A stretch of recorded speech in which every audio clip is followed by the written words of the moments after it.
Very good afternoon everyone. Start करते हैं आज फिर से हम मौर्यन एम्पायर के बारे में। वो एम्पायर जिसकी स्टोरी हमने अभी पढ़ी थी अपने लास्ट लेक्चर में।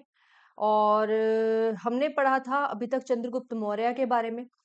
कब मौर्यन एम्पायर आया 322 321 बीसी की हमने बात की। उसके बाद चंद्रगुप्त मौर्य ने कैसे चाणक्य की मदद से एक नंदों को हटाया और वहां पे अपने एम्पायर को सेट किया। प्रेजेंट डे ईरान तक वो एम्पायर जो है चला। काफी हद तक उन्होंने mostly of the northern area of India capture किया और सारा मौर्यन डायनेस्टी के अंडर आ गया। उसके बाद उनके बेटे आते हैं बिंदुसार। बिंदुसार वाज दैट जिन्होंने एम्पायर को और ज्यादा बढ़ाया और उन्होंने कोशिश करी कि हम जो है एमपी तक इस एम्पायर को और ज्यादा हम या दक्कन तक हम इसको लेके जाते हैं। अब अगर हम बात करें नेक्स्ट कौन आया। जैसे ही बिंदुसार की डेथ होती है हमने ये पढ़ा कि बिंदुसार डाइड। ठीक है, बिंदुसार ने अच्छा उनकी डेथ हुई कैसे थी। उन्होंने एक साल पहले ही अपना एम्पायर जो है चंद्रगुप्त मौर्य और अगर हम चाणक्य की बात करें दोनों ने ही चंद्रगुप्त मौर्य ने जैनिज्म ऑप्ट किया and he starved himself to death. ठीक है, ये उन्होंने किया। चाणक्य ने भी सेम किया in the jail of Bindusara क्योंकि बिंदुसार ने उनको considering that he is the culprit of his mother's death उन्होंने उसको भी सेम तरह से उन्होंने भी अपने आप को स्टार्व हिमसेल्फ टू डेथ। फिर आते हैं हमारे बिंदुसार। अब बिंदुसार की डेथ कैसे होती है और कैसे अशोक पिक्चर में आते हैं आज हम उसकी स्टोरी स्टार्ट करने वाले हैं। Page number 6 of my notes वहां तक हमने अभी कर लिया था। अब हम बात करते हैं हमारे अशोक की। ठीक है, लास्ट पेज अगर मैं आपको दिखा दूं टू मेक द कनेक्टिविटी वो हमने यहाँ पे खत्म किया था कि बिंदुसार ने रिलीजियस सेक्ट जो जीविका है जो कि मकाली घोषाला जो जैनिज्म के लार्थ तीर्थंकर जो थे 24 तीर्थंकर जो थे महावीर स्वामी उनकी बात को नहीं मानते हुए उन्होंने एक नया सेक्ट ढूंढा। उन्होंने कहा मैं इसको फॉलो करूंगा। ठीक है, पर उसको आजीविका सेक्ट को बिंदुसार भी मानते थे। ठीक है, और उनके बेटे थे अशोक द ग्रेट। क्यों अशोक द ग्रेट पिक्चर में आए और कैसे आए। ठीक है, बेसिक कंसेप्ट अशोक को क्यों द ग्रेट बोला जाता है और क्यों उनके उन्हीं को राजा बनाया गया। क्योंकि हुआ क्या था, बिंदुसार के कहा जाता है कि 101 बच्चे थे। 101 बच्चे थे। अशोक ने गद्दी पे बैठने के लिए अपने साथ ये अशोक है। ठीक है, यहाँ से अब देखिए ये अशोक है। अशोक ने गद्दी पे बैठने के लिए अपने यहाँ पे मेंशन्ड है ही किल्ड 99 ब्रदर्स। उसने अपने 99 ब्रदर्स को मार दिया था। सिर्फ एक उनका यंगर ब्रदर उनसे छोटा था टिस्सा उसको उन्होंने छोड़ दिया था और 101st जो थे सन वो खुद अशोक थे। ये बात कहाँ मेंशन्ड है, ये सिलोनीस क्रॉनिकल्स में मेंशन्ड है। सिलोनीस क्रॉनिकल्स कौन से हैं, श्रीलंकन क्रॉनिकल्स, दीपवंसा, महावंसा, उसके अंदर ये चीज मेंशन्ड है।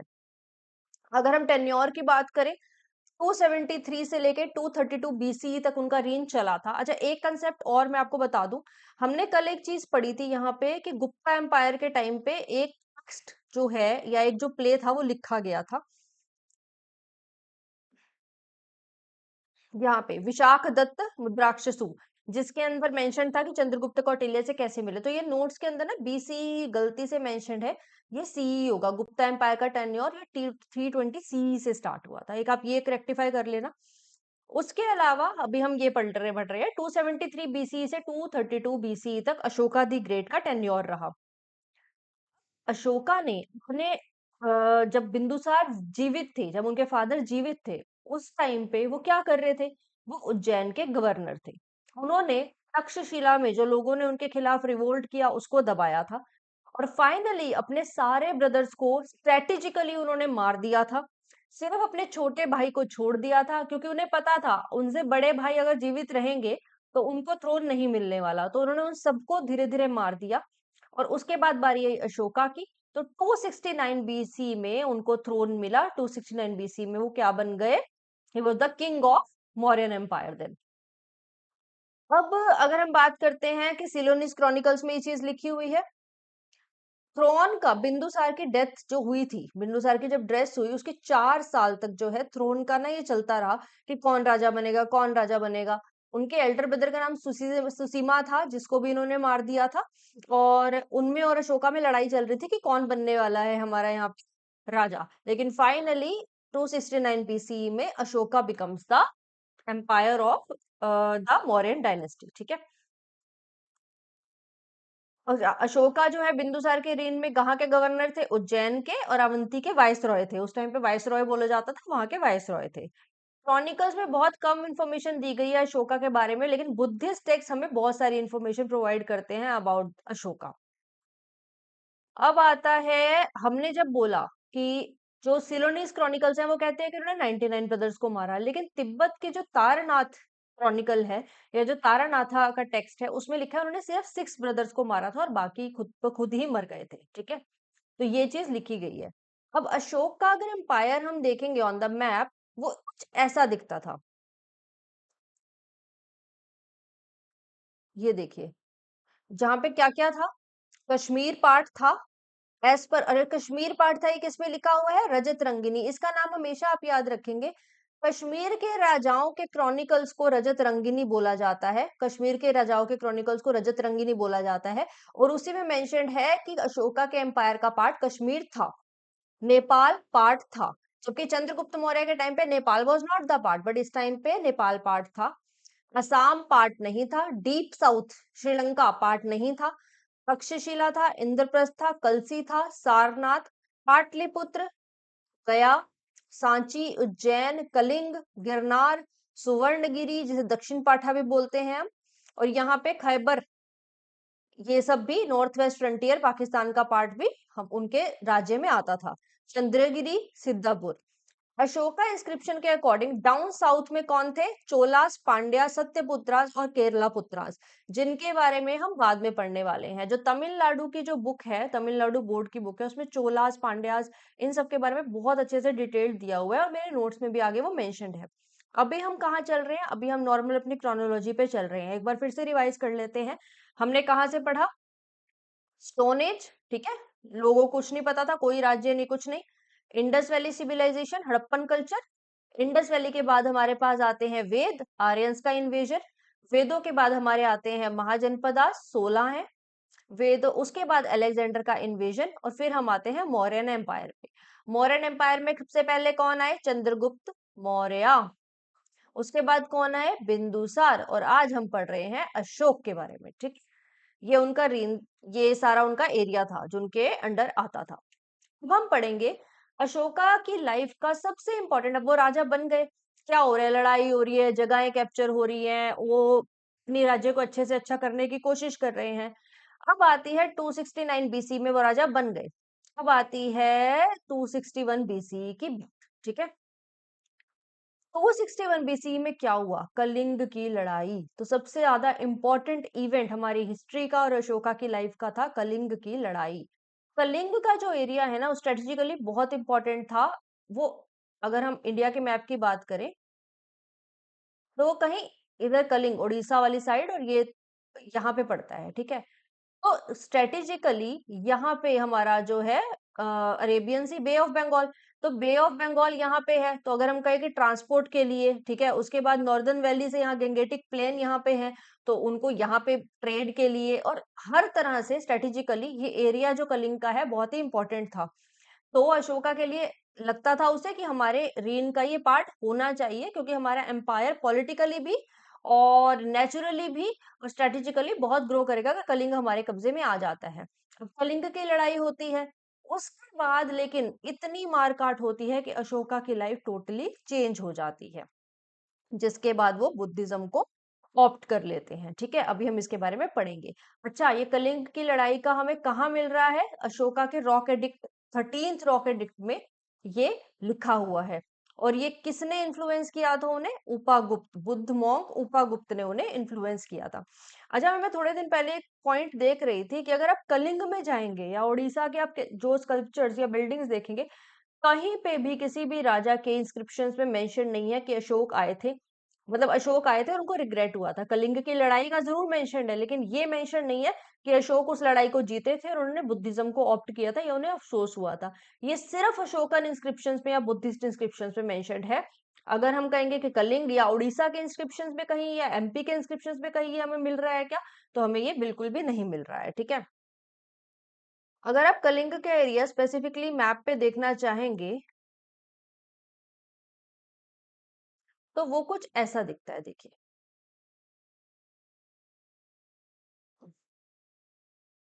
जो मैं आपको बता रही हूँ कि स्ट्रेटेजिकली बहुत इंपॉर्टेंट है, देखिए बे ऑफ बंगाल यहाँ पे है, तो वाटर ट्रांसपोर्टेशन और ट्रेडिंग के लिए ये जरूरी है। यहाँ पे गंगा के मैदान यहाँ पे हमें मिलेंगे, ठीक है, और यहाँ पे जो भी ट्रेड अगर आप करना चाहते हैं सेंटर बन जाता है, और वैसे भी नेचुरल रिसोर्सेज के लिए ये बहुत ज्यादा इंपॉर्टेंट एरिया है, इसलिए कलिंग को कैप्चर वो करना चाहते थे। अगर हम प्रेजेंट डे कलिंग कहें, तो वो कौन कौन से सिटीज इंक्लूड करेगा? अगर हम कहें प्रेजेंट डे कलिंग में, एक सेकेंड,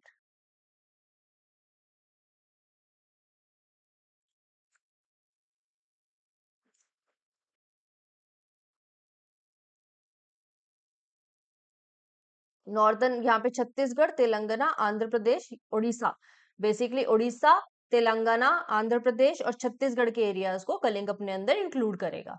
13th रॉकेट डिक्ट जो हमारा अशोका का है, 13th रॉकेट डिक्ट,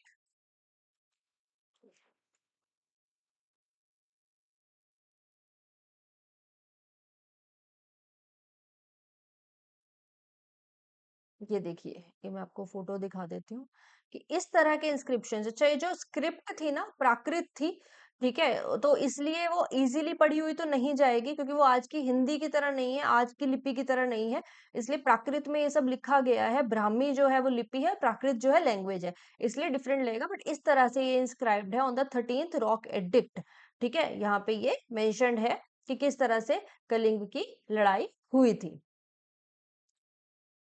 और ये उड़ीसा में ही मेंशन्ड है, उड़ीसा में सिर्फ और सिर्फ अशोकन इंस्क्रिप्शन पे मेंशन्ड है। अगर हम कहेंगे कि उड़ीसा के किसी राजा के इंस्क्रिप्शन पे, बिल्कुल भी ये चीज मेंशन नहीं है कि वो उनको अफसोस हुआ था और उन्होंने बुद्धिज्म को ऑप्ट किया था या वो जीते थे। अब बात करते हैं बुद्धिज्म और अशोका के बारे में। हम यहाँ ये पढ़ेंगे क्योंकि हमें पढ़ना है मौर्यन एम्पायर, तो हम यहाँ पे उड़ीसा एम्पायर के बारे में तो पढ़ नहीं रहे, हम मौर्यन एम्पायर पढ़ रहे हैं। मौर्यन एम्पायर के मोस्ट इंपॉर्टेंट राजा जो है वो अशोक थे। अशोक के एडिक्ट्स के अकॉर्डिंग हम यहाँ पे बात कर रहे हैं, रॉक एडिक्ट 13th, जिसमें लिखा गया है कलिंग की लड़ाई के बारे में, और उन्होंने बुद्धिज्म को ऑप्ट किया था। कौन थे बुद्ध मॉन्क जिन्होंने उसको सपोर्ट किया था या इन्फ्लुएंस किया था? वो थे उपगुप्त।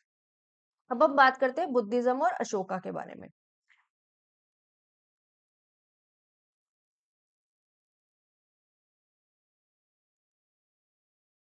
ये देखिए, सबसे पहले कौन से क्लैन के वो उपासक थे? शाक्य उपासक थे। वो कौन से उपासक थे?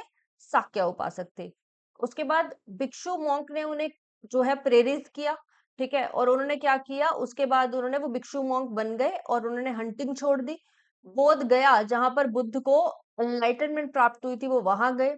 डिफरेंट मिशंस ऑर्गेनाइज किए, जिन्हें और जिसके लिए मिशंस के लिए उन्होंने धर्म महात्मास को अपॉइंट किया, धम्म महात्मास बोलते थे। क्या किया उन्होंने? समझिए, एक राज्य चल रहा है, मौर्यन एम्पायर चल रहा है, एक सर्टेन लड़ाई, जो लड़ाई नहीं हुई अभी तब तक ये राज्य जो है चल रहा है। अब आता है 261 बीसी, खूब मारकाट हो रही है, खूब लड़ाइयां लड़ी जा रही हैं। उसके बाद अशोका को लगता है कि इतनी मारकाट की क्या जरूरत थी, हमें ये सब छोड़ना पड़ेगा। और वो छोड़ने के लिए वो क्या डिसाइड करते हैं कि अब मैं ये सब बंद कर रहा हूँ, मेरे राज्य में हंटिंग नहीं होगी।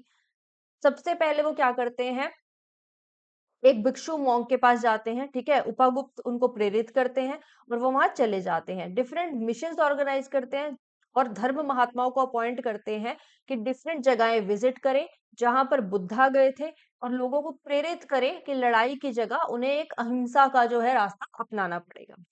अब उन्होंने बोध गया विजिट किया सबसे पहले, ठीक है, बोध गया विजिट कर लिया। बोध गया क्योंकि एनलाइटनमेंट। फिर उन्होंने लुम्बिनी 241 बीसी में लुम्बिनी विजिट किया। उसके बाद सारनाथ, श्रावस्ती और कुशीनगर, ठीक है, क्या किया किया, लुम्बिनी, सारनाथ, श्रावस्ती, कुशीनगर, ये सारे बुद्धा की लाइफ से रिलेटेड जगहें हैं।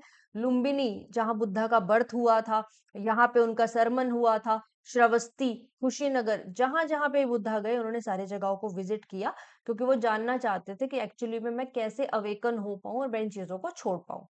अब उन्होंने श्रीलंका में, श्रीलंका जो कि उनके रीन का पार्ट नहीं था, लेकिन फिर भी वहां धर्म को प्रचार, लेकिन वहां पे बुद्धिज्म था, तो बुद्धिज्म को और फैलाने के लिए उन्होंने अपने बेटे महेंद्र और डॉटर संघमित्रा को वहां पर भेजा। क्या नाम था? महेंद्र और संघमित्रा। और वहां जाके बोधि ट्री का जो ओरिजिनल ब्रांच है उसको प्लांट किया गया, ठीक है। 261 बीसी लड़ाई खत्म, बुद्धिज्म का प्रचार हो रहा है। 240 बीसी में क्या हुआ, उन्होंने थर्ड बुद्धिस्ट काउंसिल ऑर्गेनाइज करी, सारे बुद्धिज्म के जो फॉलोअर्स थे उन्हें बुलाया और एक काउंसिल ऑर्गेनाइज करी। वहां पर थर्ड बुद्धिस्ट काउंसिल हुई पाटलिपुत्र में। संघ के महत्व को बताने के लिए कि बुद्धिज्म हमारा जो है उसके क्या इंपॉर्टेंस है, अगर हम साथ में रहते हैं उसकी क्या इंपॉर्टेंस है। इस मॉन्क के प्रिसाइडिंग चेयरमैन कौन थे? मोगलीपुट्टिसा। ये क्वेश्चन बहुत बार पूछा गया है कि थर्ड बुद्धिस्ट काउंसिल कहाँ हुई थी? पाटलिपुत्र में। उसको कौन प्रिसाइड कर रहे थे? मोगलीपुट्टिसा कर रहे थे। और ये किसमें मेंशन्ड है? ये श्रीलंकन टेक्स्ट दीपवमसा महावमसा है। श्रीलंकन क्या बुद्धा की क्या अशोका की रीन का पार्ट था? नहीं था। क्या उन्होंने अपने बेटे या बेटी को वहां भेजा था? भेजा था। बेटे का नाम महेंद्र, बेटी का नाम संमित्रा था। ठीक है, अब हम आते हैं हमारे नेक्स्ट पेज पे। अशोक की धम्म नीति क्या थी? अशोक ने जो धर्म दिया, जो वो कह रहे हैं कि धर्म का प्रचार करो, उसके अंदर वो क्या बोलना चाह रहे थे? एक स्कॉलर हुए हैं एच जी वेल्स, उन्होंने उसे ग्रेटेस्ट ऑफ किंग्स बोला है, अशोका को बोला है कि वो राजाओं के राजा थे। ठीक है, अब अशोक के धम्म का सेंट्रल आइडिया था ह्यूमैनिटी का वेलफेयर, मतलब लोगों का जितना भी हो सके उद्धार हो, ये मेरा वो है। ये बुद्धिस्ट टीचिंग जैसा नहीं है। देखिए, जब आप बुद्धिज्म पढ़ेंगे उसकी टीचिंग्स में जो लिखा हुआ है और अशोक के धम्म में कंफ्यूज नहीं होना है। वहां पे जो उन्होंने दिए हैं वो अलग कंसेप्ट हैं, यहाँ पे जो दिए गए हैं वो अलग कंसेप्ट हैं। ये जो कंसेप्ट है जनरल कोड ऑफ कंडक्ट है, लेकिन बुद्धिज्म में वो क्या कहते थे? मंक्स के बारे में बताया गया, उसके बाद किस तरह की लाइफ जीनी है ये बताया गया। अशोक के धर्म में देखिए क्या लिखा हुआ है। सबसे पहले अपने माता पिता को सर्व करो, अहिंसा को फॉलो करो, ट्रुथ और लव को फॉलो करो, टीचर्स की रिस्पेक्ट कीजिए, रिलेटिव्स को अच्छे से ट्रीट कीजिए। सेकंड उन्होंने बोला एनिमल सेक्रीफाइस नहीं करना है, एक्सपेंसिव सेरेमनीज नहीं करनी है, मीनिंगलेस चीजें हमें नहीं करनी है, और फेस्टिव गैदरिंग्स नहीं होनी चाहिए बहुत ज्यादा। सोशल वेलफेयर, धर्म की यात्राएं। उसके बाद फोर्थ उन्होंने बताया अगर ह्यूमन थ्रेटन, कब सर्वेंट मास्टर, जो मास्टर है वो सर्वेंट को थ्रेटन नहीं करेगा, और गवर्नमेंट ऑफिशियल प्रिजनर्स को थ्रेटन नहीं करेंगे। अब ये चीजें एक्चुअली में अशोक के एम्पायर में हो रही थी, बलियां दी जाती थी, लोगों को मारा पीटा जा रहा था, बहुत रूथलेसली टॉर्चर किया जा रहा था। तो उन्होंने ये सब खत्म कर दिया। एनिमल्स को वायलेंटली कुछ भी नहीं किया जाएगा, ब्राह्मण्स को लिबर्टी होगी घूमने की। उसके बाद धर्म, आप अगर किसी जगह को अपने रीन के अंदर लाना चाहते हो तो वो धर्म से लेके आओगे, लड़ाई से नहीं। तो बेसिकली लड़ाई से वो बिल्कुल जो है हट गए। और रिलीजियस सेक्ट की टॉलरेंस, मतलब अगर अशोक बुद्धिज्म को मान रहे हैं इसका मतलब ये नहीं है कि उनके राज्य में जैनिज्म नहीं होगा या हिंदुइज्म नहीं होगा, वो भी होगा और इसकी इक्वली रिस्पेक्ट की जाएगी। जो एनिमल सेक्रीफाइस है, इसके बारे में रॉक एडिक्ट 1 में लिखा गया है। हमने जैसे अभी पढ़ा रॉक एडिक्ट 13 में कलिंग की लड़ाई के बारे में लिखा हुआ है। सिमिलरली रॉक एडिक्ट 1 में हमारा एनिमल सेक्रीफाइसेस के बारे में लिखा गया है कि अब किसी को भी मारा नहीं जाएगा एक्सेप्ट एक डियर और 2 पिकॉक्स के, और फ्यूचर में वो भी नहीं किया जाएगा। रॉक एडिक्ट 2 जिसमें लिखा हुआ है कि साउथ इंडियन किंगडम जो है वो एज स्टेट्स हैं। रॉक एडिक्ट 13 जिसमें 5 एक तो लिखा गया है कि हमारे जो है कलिंग की लड़ाई, प्लस ये लिखा गया है कि 5 ग्रीक किंग्स के साथ अशोका के बहुत ही कॉर्डियल रिलेशनशिप थे। अब आती है तो 2032 बीसी और अशोका की डेथ हो जाती है। ठीक है, अब हम पढ़ेंगे कि अशोका की डेथ के बाद क्या हुआ। ये नाम दिए हुए हैं जो 5 ग्रीक किंग्स थे, बिल्कुल भी इंपॉर्टेंट तो नहीं है, अगर आप देखना चाहते हो तो एक बार दे सकते हैं। ये सीरिया, इजिप्ट, मैसेडोनिया, सीरियन और एपियरेस के राज्य थे। फिर 232 बीसी अशोका की हो जाती है डेथ। अशोका का हो जाता है एंड। ठीक है, अब क्या हुआ? मौर्यन एम्पायर बट गया 2 पार्ट्स में। एक आया वेस्ट पार्ट, एक आया ईस्ट पार्ट। ईस्ट पार्ट जो है अशोका के ग्रैंड सन को मिला जिनका नाम था दशरथा। ठीक है, और अशोका के बेटे को वेस्ट पार्ट मिला जो थे कुणाल। अब ये क्रॉस इसलिए किया गया है क्योंकि वेस्ट पार्ट में देखिए, इंडिया का अगर आप मैप देखेंगे, ठीक है, ये हमारा जो वेस्ट पार्ट है, यहाँ पे ना बहुत इजी था, इन्वेजन वैसे ही चल रहे थे, अलेक्जेंडर इन्वेड कर चुका था और सब कर चुके थे, तो यहाँ पे नॉर्थ वेस्ट फ्रंटियर में ना इन्वेजन चल ही रहे थे। तो हुआ क्या, जब वेस्ट पार्ट में कुणाल जो अशोका के बेटे थे वो राज कर रहे थे, तो बैक्ट्रियन इन्वेजन हुआ और वेस्ट एम्पायर पूरा का पूरा कोलैप्स कर गया और खत्म हो गया। ठीक है, तो ये किसके, बैक्ट्रियन के राज में आ गया। अब हम ईस्ट में चलते हैं। ईस्ट में क्या हो रहा था, अशोका के ग्रैंडसन थे दशरथ, वहां पे एम्पायर अच्छे से चल रहा था, इंटैक्ट था, और दशरथ के जो सक्सेसर थे वो थे संप्राति। लास्ट मौर्यन किंग, ये इंपॉर्टेंट है कि लास्ट मौर्यन किंग कौन हुए हैं, वो हुए हैं वृत्रथ, जिन्हें पुष्यमित्र सुंग ने मार दिया था। और फिर आता है पिक्चर में सुंग डायनेस्टी और मौर्यन एम्पायर डायनेस्टी का होता है खात्मा। मौर्यन एम्पायर के बारे में इतना जानना मोर देन सफिशिएंट है आपके लिए, और उससे ज्यादा अभी हम नोट्स में पढ़ लेंगे कि और क्या है। अब जो पढ़ना है, हमने राजाओं के बारे में पढ़ लिया जी, हमने हमें पढ़ लिया कि कैसे एक राज नंदों का राज था, वो खत्म करके चंद्रगुप्त मौर्य ने मौर्यन डायनेस्टी को अपनाया। उसके बाद कैसे हमारे बिंदुसार आए, कैसे अशोक आए, कैसे अशोक की डेथ के बाद उनके ग्रैंडसन और सन ने एम्पायर्स को खड़ा किया, वेस्टर्न एम्पायर कैसे खत्म हो गया बैक्टीरियन इन्वेजन से, और ईस्टर्न एम्पायर चलता रहा। और जिसको दशहरा था, उनके जो ग्रैंडसन थे उन्होंने कंटिन्यू किया, और उसके बाद समहरता सॉरी संप्राति आए। और लास्ट मौर्यन किंग हमारे बृहद्रथ थे, जिसको पुष्यमित्र शुंगा ने मार दिया, और शुंग डायनेस्टी आती है, और मौर्यन डायनेस्टी का यहाँ पे होता है खात्मा। तो कुछ कंसेप्ट है जो मौर्यन एम्पायर के बारे में हमें पता होने चाहिए, जैसे कि एडमिनिस्ट्रेशन। मौर्यन एम्पायर का एडमिनिस्ट्रेशन कैसा था, एक बहुत ही वेल ऑर्गेनाइज स्टार्टिंग से ही था। मौर्यन से पहले रिपब्लिक्स थे या ओलिजेरिस थे, बट दे कोलैप्स्ड। हुआ क्या था ना कि रिपब्लिक्स डिफरेंट डिफरेंट चल रहे थे। अगर आपने वैदिक लिटरेचर वाला लेक्चर देखा होगा तो उसमें भी था, लिच्छावीज थे और डिफरेंट डिफरेंट हमारे रिपब्लिक्स चल रहे थे। लेकिन जैसे ही मौर्यन एम्पायर आया, तो एक वेल ऑर्गेनाइज स्ट्रक्चर बन गया, ठीक है। कौटिल्य जिन्होंने मौर्यन एम्पायर के लिए सारे कंसेप्ट चंद्रगुप्त मौर्य को बताए, वो मोनैरिकी में बिलीव करते थे, बट कहते थे कि आपको मिनिस्टर्स की बात भी माननी चाहिए, ठीक है। राजा ही प्रजा है, ये बात ठीक थी उनके लिए, बट उन्होंने कहा फिर भी मिनिस्टर्स तो आपके होने ही चाहिए। और ये बात मानते हुए, क्योंकि खुद वो प्राइम मिनिस्टर थे, वो चंद्रगुप्त मौर्य के प्राइम मिनिस्टर थे, तो उन्होंने मिनिस्टर्स की एक काउंसिल बनाई, जिसे मंत्री परिषद बोला जाता था, जिसमें एक पुरोहित थे, एक महामंत्री थे, सेनापति थे, और एक युवराज थे, ठीक है। अब आते हैं हम next concept. Day to day administration जो देखते थे, उनका नाम था अमात्यास। क्या था? डे टू डे एडमिनिस्ट्रेशन देखते थे अमात्यास। रूरल ऑफिशियल थे रजूकास, जो जुडिशियल सर्वे और असेसमेंट देखते थे। तो डे टू डे एडमिनिस्ट्रेशन जो कोर्ट का देख, या जो मॉडर्न एम्पायर का देख रहे थे, वो अमात्यास देख रहे थे। और जो उनके गांव थे, आर से रूरल, आर से रजूकास देख रहे थे, ठीक है। अमात्यास जो है, अब आजकल के आईएएस ऑफिसर्स जो होंगे, आप किसी भी सिविल सर्वेंट जो डिफरेंट डिफरेंट जगह पोस्टेड होते हैं, आप अमात्यास को उनसे कंपेयर कर सकते हैं। और जो धम्म को स्प्रेड कर रहे थे, हमने बोला उन्होंने महामंत्री से अपॉइंट किए थे, वो धम्म के महामंत्राज हो गए।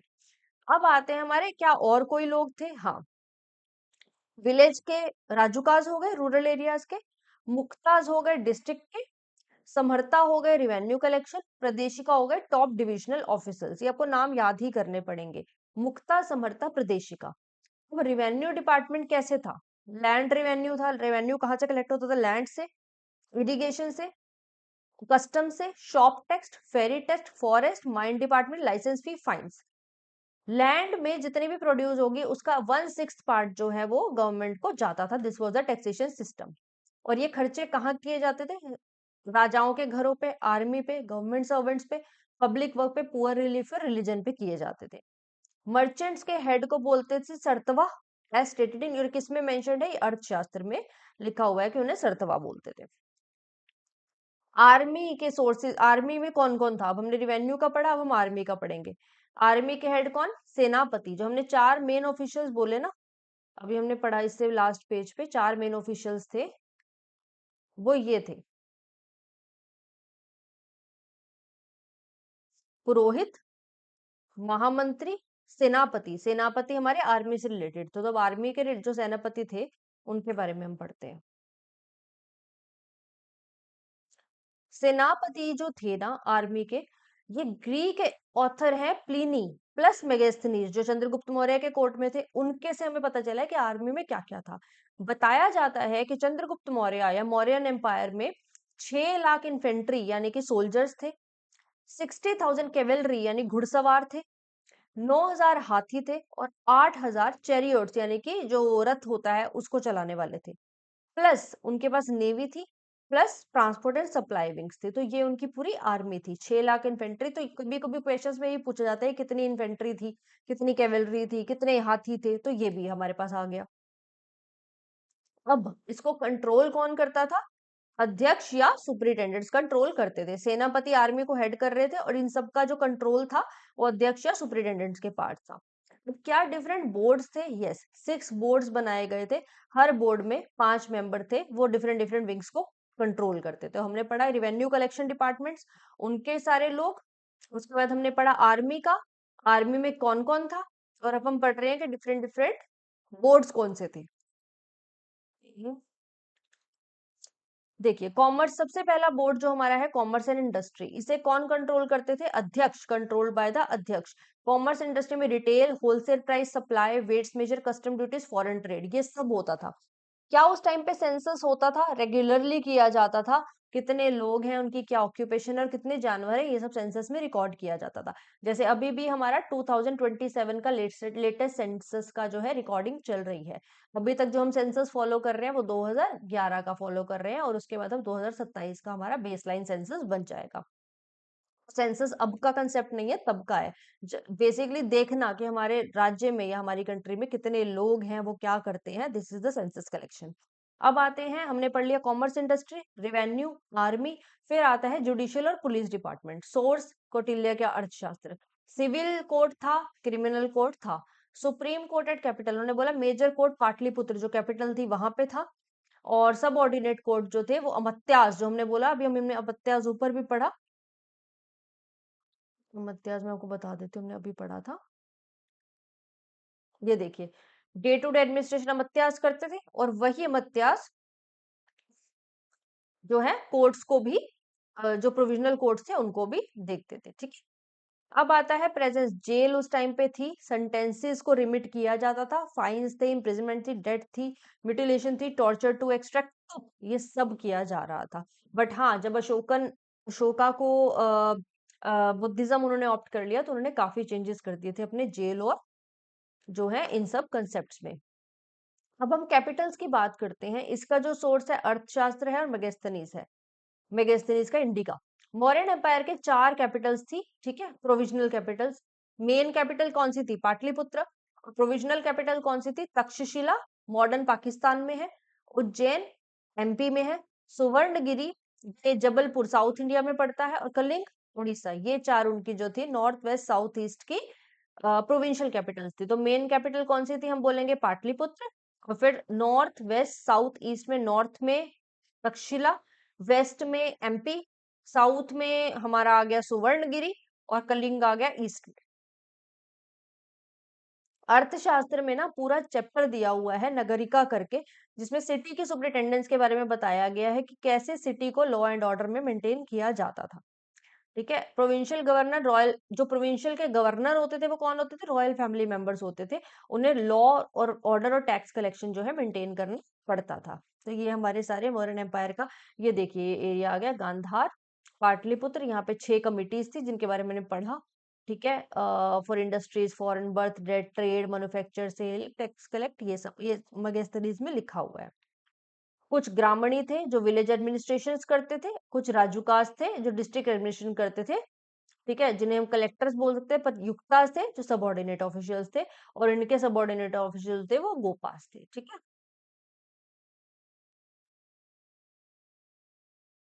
ये रूरल राजूकास जो है ना, वो रूरल एरियाज का देखते थे। ठीक है। और गमाणीज जो थे वो पर्टिकुलर विलेज, जैसे रूरल एरियाज में अगर 10 विलेज हैं, तो वो एक विलेज को कौन मेंटेन कर रहा था? ग्रामाणी कर रहा था। या 10-15 विलेज के इंचार्ज जो थे, और फिर इनका एक इंचार्ज, यानी कि अगर विलेज एडमिनिस्ट्रेशन ग्रामाणी कर रहा है, उसके ऊपर एक और हेड बिठा दिया गया गोपा, जो 10 से 15 विलेज का इंचार्ज है। अब मॉडर्न आर्ट और आर्किटेक्चर की बात करते हैं। अशोका से पहले ना मोस्टली इंस्क्रिप्शंस जो थे वो वुडन थे। मतलब जो चंद्रगुप्त मौर्य के इंस्क्रिप्शंस थे या जो बिंदुसार के थे वो वुडन थे। तो इसलिए क्या हो रहा था, अशोका ने उसको स्टोन स्ट्रक्चर में बदला, इसीलिए वो प्रिजर्व्ड है। सबसे इंपॉर्टेंट जो है वो सांची स्तूपा है, क्योंकि उससे पहले के जितने भी थे वो सब या तो मोस्टली लोग जो है अपनी कंट्रीज में लूट के ले गए, जो भी आर्कियोलॉजिस्ट आए वो लेके चले गए। अब इसमें डिफरेंट डिफरेंट इंस्क्रिप्शन है। सबसे पहले हम पिलर्स पढ़ते हैं, जो कि दिल्ली, इलाहाबाद, रुमिंदई, सांची और सारनाथ में है।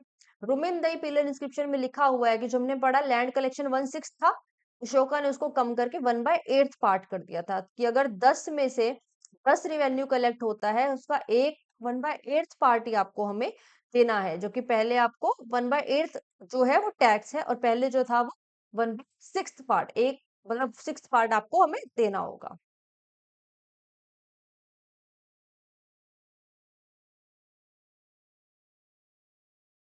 हाँ, अब बात करते हैं कि उनके इंस्क्रिप्शन में कौन-कौन से एनिमल्स बने हुए हैं। लॉयन, एलिफेंट और बुल बने हुए हैं। मोस्ट मैग्निफिकेंट सारनाथ का पिलर है, जो ऊपर एनिमल का स्ट्रक्चर है। यहाँ पे इंस्क्रिप्शन लिखा हुआ है, और ये स्ट्रक्चर ही हमारे स्टेट एम्बलम का पार्ट है। Adopted as capital with some changes, हमने इसको स्टेट एम्बलम की तरह अडॉप्ट किया है। ये यहाँ पे एक ये आप ठीक कर लेना कि जो टैक्स रिडक्शन है उन्होंने 1/6 से 1/8 ऐसे करी थी कि पहले 1/2 पार्ट, मतलब जो सेकंड पार्ट है वो दिया, वो देने लग गए थे लोग, लेकिन उससे पहले 1/4 पार्ट देते थे और 1/6 अपने पास रखते थे। मतलब 1/6 पार्ट 60% अपने पास रखते थे और 40% जो है वो टैक्स में चला जाता था। और अब लोग 80% अपने पास रख रहे हैं, 20% टैक्स में चला जा रहा है। तो ये अशोका ने चेंज किया था।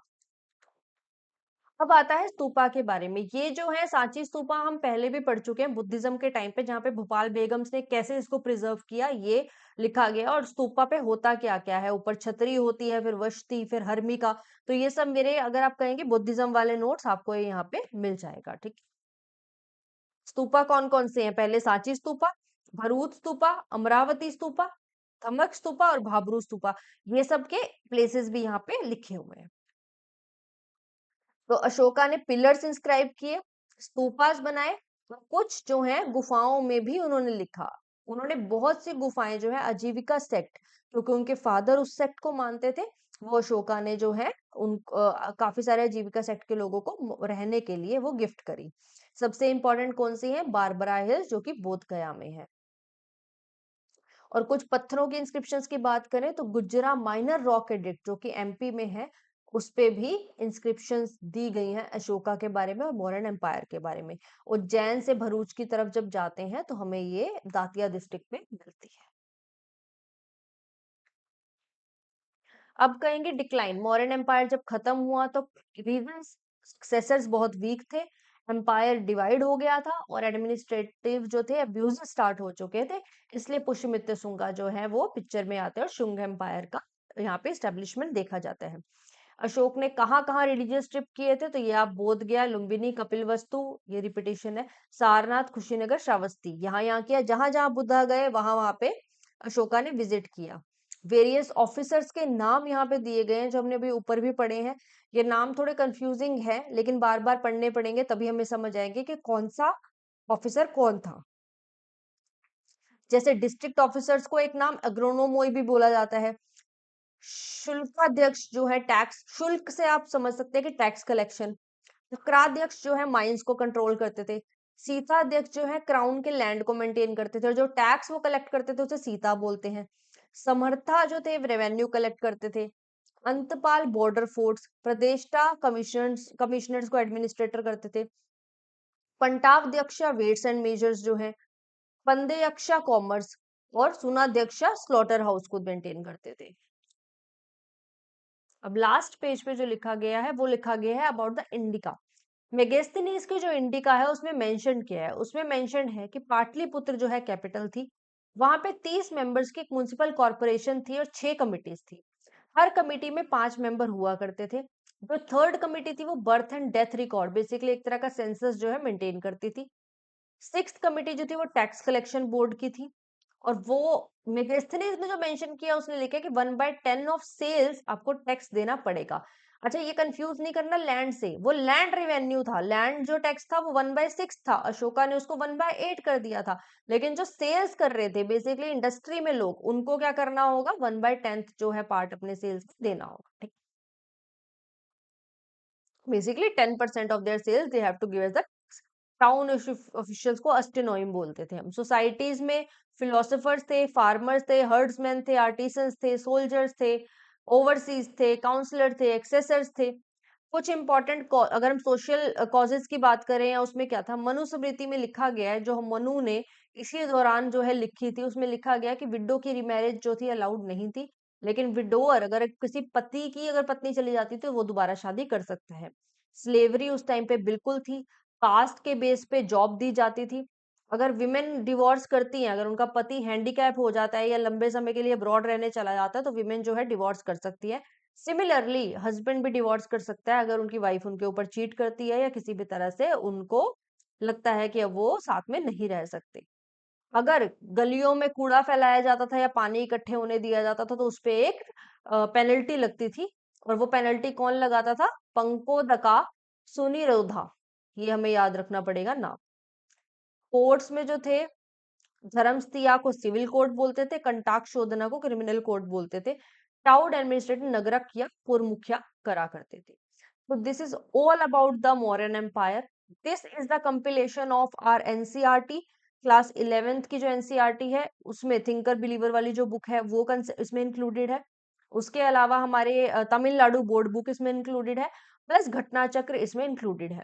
इसको करने के बाद ऑलमोस्ट 200 जो हैं घटना चक्र के क्वेश्चंस आप अटेम्प्ट कर सकते हो, बिल्कुल कर सकते हो। And I think Mauryan empire में इसके ऊपर जो भी आता है you can add in this notes. What I am planning is I am going to either make a Telegram जिसके ऊपर मैं अपने ये सारे नोट्स वन वन करके विद द नेम्स डालने वाली हूँ। आप वहां से जाके जया शर्मा इम्बाइब लर्निंग करके मैं इस तरह से पेज बनाने वाली हूँ और आप वहां से जाके अपने इन नोट्स को ले सकते हैं या फिर मैं इन वीडियोस के नीचे ही इनके लिंक को दे दूंगी। तो this is what I am going to do. Mauryan empire हमारा यहाँ पे एंड होता है। अब बात आएगी पोस्ट मौर्यन एम्पायर यानी कि जो हमने कहा कि पुष्यमित्र शुंग और शुंग डायनेस्टी यहाँ पे कैसे आती है उसके बारे में हम बात करेंगे और ऐसे हमारी एंशियंट हिस्ट्री आगे बढ़ेगी and then we will do our medieval history. तो thank you very much and ये लेक्चर आप एक बार देख लीजिएगा। हो सकता है कि कुछ मिस्टेक्स इसमें हो बोलने में या कुछ नामों में, बट नोट्स जो हैं वो परफेक्ट बने हुए हैं, वो आप देखेंगे तो उसमें चीजें ठीक लिखी हुई हैं और यहाँ से आप एमसीक्यूज लिख सकते हैं और मेंस के लिए भी आपको हेल्प हो जाएगी क्योंकि मेंस में अगर 2 पेज भरने हैं हमें तो वो यहाँ के नोट्स आई थिंक सफिशिएंट होंगे उस चीज के लिए अपने कंसेप्ट को दिखाने के लिए। Thank you so much and have a great day.